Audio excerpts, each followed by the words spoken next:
Uma matéria exclusiva da agência Reuters mais cedo deu conta do seguinte, vocês estão vendo aqui a manchete ao meu lado. A General Motors, mesma da Chevrolet, está orientando seus principais fornecedores a reestruturar suas operações e diminuir a dependência de componentes, de matéria-prima e de insumos produzidos na China. Isso segundo as informações, como a gente citou, divulgadas pela agência Reuters. Isso vem de parte em parte de e-mails internos que não foram divulgados publicamente e de fontes anônimas. A gente vai cobrir mais a fundo esse assunto, normalmente por princípio de integridade jornalística, tá? Até sendo transparente com o público, a gente evita cobrir matérias que não tenham fontes primárias publicamente disponíveis. Isso, no entanto, vem num contexto maior de uma tendência de empresas saindo da China. Por isso a gente aborda primeiro o caso da General Motors e o que se sabe a partir da agência, e depois a gente passa pela tendência mais ampla de distanciamento do Partido Comunista Chinês. Vamos lá então. O que é informado pela montadora seria o seguinte: milhares de fornecedores parceiros foram informados de que se desejaria uma migração gradual das linhas de produção e fornecimento que atualmente estão baseadas no território chinês. Milhares de fornecedores. A meta para as mudanças substanciais viria a partir de 2027, a mudança seria gradual em primeiro lugar. A medida acontece em meio ao aumento das tensões comerciais entre os Estados Unidos e a China e a questão da preocupação da concentração produtiva em território chinês.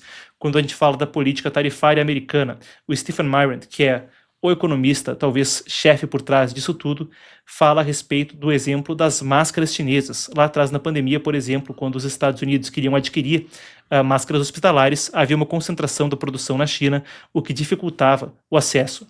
Aquilo foi um alerta em termos de reorganização da cadeia produtiva. E esse exemplo se transfere para uma série de outros assuntos. Quando a gente fala, por exemplo, de questão bélica, automóveis e mesmo, claro, o caso das terras raras que a gente tem abordado consistentemente aqui no programa. O plano da GM, segundo a Reuters, foi desenhado como parte de uma estratégia de redução de riscos associados à tensão geopolítica envolvendo os dois países. A GM teria indicado que restrições comerciais, limitações de exportação e tecnologia e riscos de interferência regulatória tornaram essencial o redesenho das cadeias de suprimento global, com México, Vietnã e Estados Unidos como os possíveis destinos industriais. Isso vem, como a gente falava, numa tendência mais ampla de empresas internacionais reduzindo a sua exposição à China. É uma política por vezes chamada de de-risking, de redução de risco, em oposição ao decoupling, que seria uma saída completa da China. A gente tem aqui a citação de alguns que a nossa apuração trouxe à tona. Você vai vendo as manchetes do meu lado. A Mitsubishi anunciou em julho, a japonesa Mitsubishi, o encerramento de uma joint venture, uma empresa conjunta de produção de motores no país, e o fim das atividades fabris na região. Isso foi ligado também na época a uma queda na demanda por veículos a combustão e ao domínio das montadoras locais.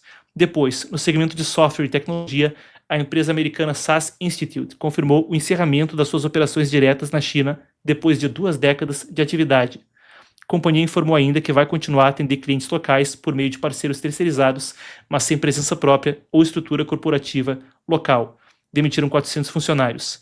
No agronegócio, Archer Daniels Midland, a ADM, iniciou o processo de encerramento de operações de trading doméstico na China e o corte de postos de trabalho em Xangai.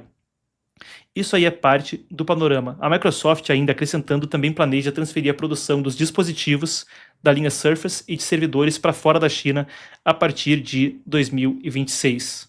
Segundo uma reportagem de 2026 da The Verge, a mudança inclui componentes, partes e etapas de montagem final em outros países. A Apple também fez investimento em massa nos Estados Unidos para mudar parte da sua operação. O caso da GM é complexo, mas se insere nesse contexto maior de um redesenho das cadeias produtivas.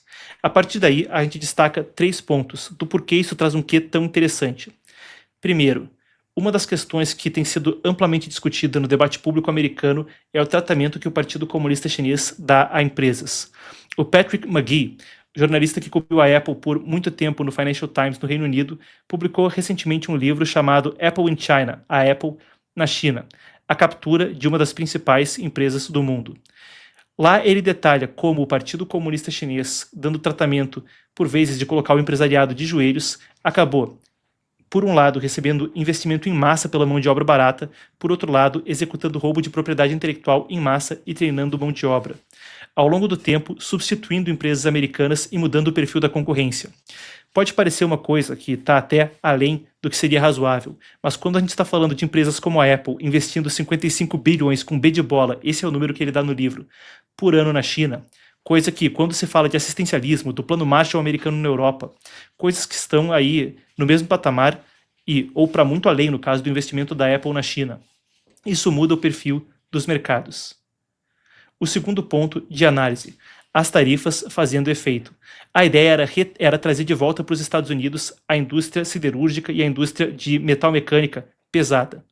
Não vamos esquecer que na Segunda Guerra Mundial, por exemplo, a Ford era a grande produtora de bombardeiros que foram utilizados para pacificar os céus da Europa antes da invasão da Normandia em 1944.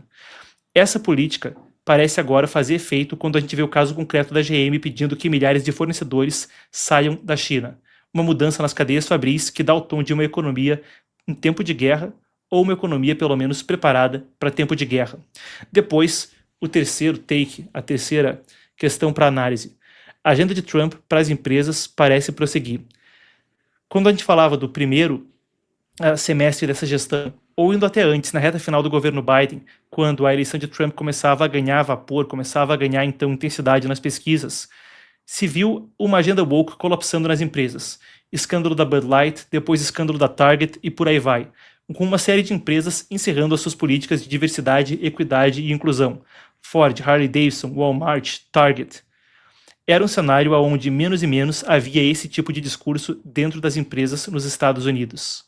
Uma segunda etapa, depois da questão da remoção de agenda woke das empresas, seria então uma remoção do risco China para a produção americana. Parece ser o que agora acontece e parece